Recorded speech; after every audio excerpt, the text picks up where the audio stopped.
आला है नाम तेरा गंदी जुबा हमारी, हमदे खुदा हो हमसे ताकत कहाँ हमारी। अस्सलाम वालेकुम नाज़रीन, कैसे हैं आप लोग? उम्मीद है खैरियत से होंगे। तो बात करते हैं आज अल्लाह ताला की मोहब्बत के बारे में। हज़रत अबू अब्बास सलह बिन शहीदी रज़ियल्लाहु अन्हु से रवायत है कि एक आदमी नबी करीम सल्लल्लाहु अलैहि वसल्लम की खिदमत में हाजिर हुआ और अर्ज़ किया, ए अल्लाह के रसूल, मुझे ऐसा अमल बताइए जब मैं वो करूँ तो अल्लाह भी मुझसे मोहब्बत करे और लोग भी मुझे महबूब जाने। आप सल्लल्लाहु अलैहि वसल्लम ने फरमाया, दुनिया से बरगबत हो जाओ, अल्लाह तुमसे मोहब्बत करेगा और लोगों के पास जो कुछ है उससे बेनियाज हो जाओ तो लोग तुझसे मोहब्बत करेंगे। सुभान अल्लाह। जी हाँ नाज़रीन, बिल्कुल।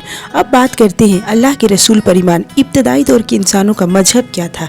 आदम अलैहिस्सलाम के दुनिया से रुखसत हो जाने के बाद उनकी औलाद के हुक्म से खूब फली फूली, अल्लाह के हुक्म से खूब फली फूली। सारे इंसान जो कुछ ज़मीन पर रह रहे हों, अल्लाह आदम अलैहिस्सलाम की औलाद है, वो हर जगह फैल गए और पूरी दुनिया को आबाद कर दिया।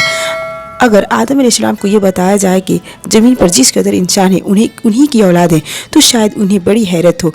आदम अलैहिस्सलाम की औलाद इब्तिदा में सिर्फ अल्लाह की बंदगी करती थी और इसके साथ किसी को शरीक नहीं करती थी। उन्होंने बहुत से गांव, कस्बे और शहर आबाद किए। वो सादा ज़िंदगी गुजारते थे, ज़मीन पर काश्त करते और फसलें उगाते थे। जो कुछ उन्हें मैसर था वो उसमें खुश और मुतमईन थे। अब जरा शैतान की चाल देखिए, शैतान का हशद कैसे हुआ इंसानों से। आइए मैं इसको बताती हूँ हदीस के हवाले से। लेकिन शैतान और उसके जरियत को इंसान की इस तरह हंसी खुशी रहने से हशद हुआ। शैतान उसकी फौज ने सोचा, क्या इंसान को अकेले अल्लाह की परस्तिश करेगा? क्या इसे ये कुछ करने के लिए यूं ही छोड़ दिया रखा जाए? क्या इंसानों को बाहम मिलजुल कर सुलह और अमन के साथ रहना चाहिए या आपस में लड़ना झगड़ना चाहिए? दरअसल शैतान को जब अल्लाह ने आदम अलैहिस्सलाम को सजदा करने का हुक्म दिया था तो उसने सजदा करने से इनकार कर दिया था और उसी बिना पर वो अल्लाह की रहमत और इनायत से महरूम हो गया और हमेशा हमेशा के लिए मरदूद और फटकारा करार पाया। शैतान ने सोचा, क्यों न मैं आदम की औलाद से अपना इंतकाम लूँ और अपने साथ उन्हें भी दोजख में ले जाऊँ। शैतान इंसान का जन्नत में दाखिल होना और बर्दाश्त न हो सका और इसलिए उसने इंसान को अल्लाह से दूर करने का पक्का इरादा कर लिया। उसने अहद किया कि वह बुराई को भलाई और खूबसूरत बनाकर पेश करेगा और उसे बरगलाएगा।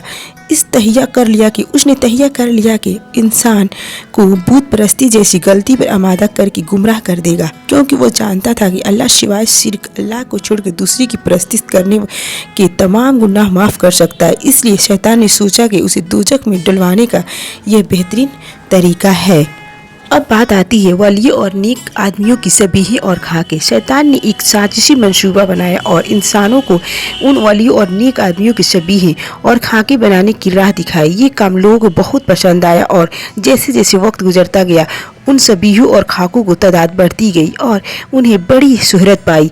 लोग एहतराम की खातिर उनके सामने खड़े होते और रफ्ता रफ्ता वह उनकी नज़र में मकसद, यादगारें और खुशकिस्मती का जरिया बन गए। अब बात आती है मुजस्मों से बूतों तक। लोगों की एक पूरी नस्ल मर खप गई और वह इस दुनिया और अपनी महबूब चीज़ों को अपनी औलाद के लिए छोड़ गए। लेकिन औलाद अपने बुजुर्गों से भी आगे निकल गई। उन्होंने अपनी वालिदैन को भी उन सभीयों के सामने खड़े होते, उन्हें बोशा देते, उनके सामने झुकते, उन्हें एहतराम से हाथ लगाते और उनके सामने खड़े होकर अल्लाह से नेमतें मांगते देखा था। लेकिन वक्त गुजरने के साथ साथ मुजस्मे बूतों में तब्दील हो गई। वह तेज़ी से फैलते गए। अब लोगों ने उनके सामने सजदे करने शुरू कर दिए। बूतों की तादाद बढ़ती गई और जल्द ही लोग के दिल में गहराइयों से उनका एहतराम करने लगे। उन पर खुशबुएं छिड़की जाने लगी और उनके गलों में हार डाले जाने लगे। बला आखिर खुदा बन गए और ये खुदा पूरी शान और शौकत से मंजर आम पर आ गए। हर गांव या कस्बा में मुख्तलिफ देवता या खुदा नजर आने लगे। हवाओं का देवता, सूरज देवता, चांद देवता, समंदर का देवता वगैरह वगैरह। लिहाजा शैतान ने इंसान को गुनाह या खुदा के नाफरमानी में मुब्तला करके उसे खुदा से बहुत दूर कर दिया।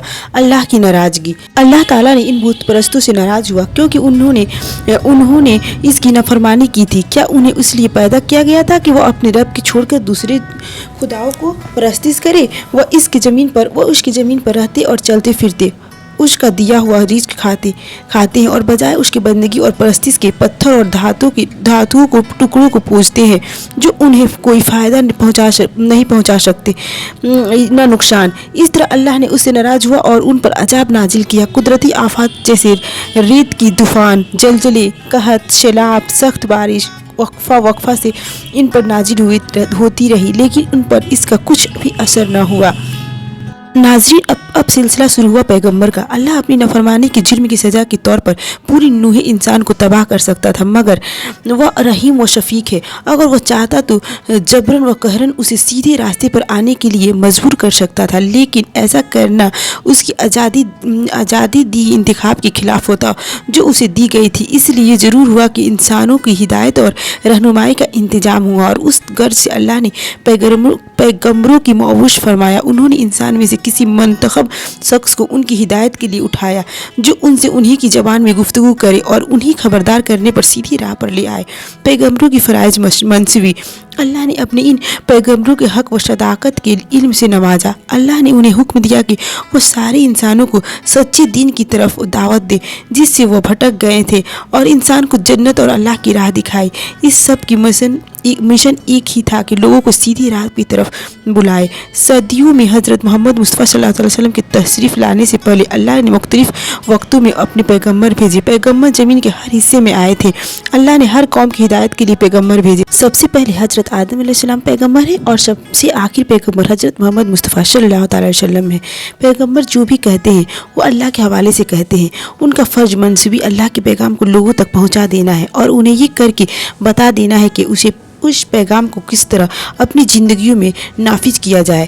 پیغمبروں کی صفات۔ پیغمبر بہت مقصد ہستیاں ہیں۔ وہ کبھی جھوٹ نہیں بولتے، وہ کبھی کسی کو دھوکہ نہیں دیتے۔ پیغمبر نیکیاں کرنے والے تھے۔ پیغمبر سب انسان ہیں۔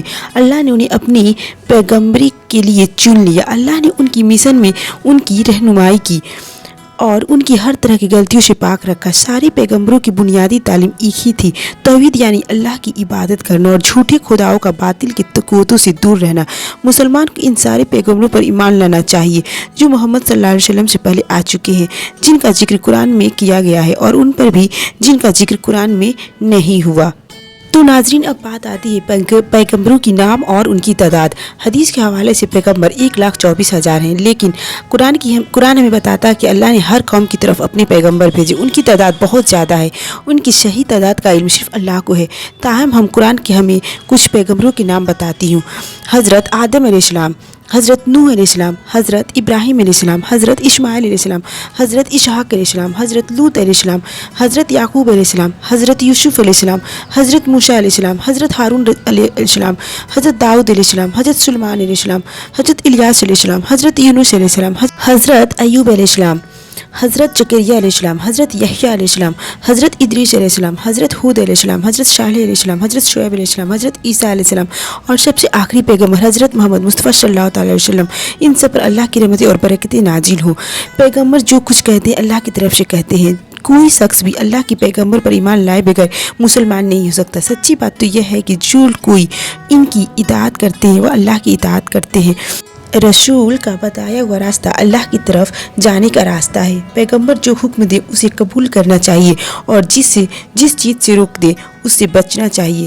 تو ناظرین، کیسا لگا آج کا ویڈیو کمنٹ کر کے بتائیں، اور لائک کریں، شیئر کریں، اور آپ لوگ سے میں کچھ سوال کروں گی تو کمنٹ باکس میں اس کا جواب ضرور دیں۔ ہمارے اولین ماں باپ کون ہیں؟ آدم علیہ السلام کی اولاد کا مذہب کیا تھا؟ وہ کس طرح کی زندگی گزارتے تھے؟